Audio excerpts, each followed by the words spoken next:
Бадьорого всім ранку. Сьогодні у мене такий пижик на комплекс робіт. Замінили ми рычаги, накінечники, тяги, стійки з стабілізатором. І ось так це виглядає новенько.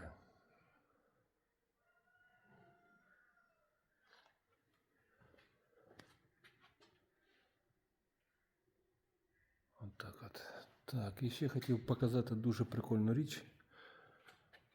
От я застосовую отакий от зйомничок, стягую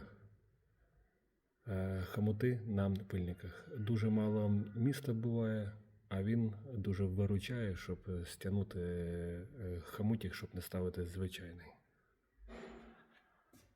Тож так, гонимо машинку на розвал сходження і віддаємо клієнту.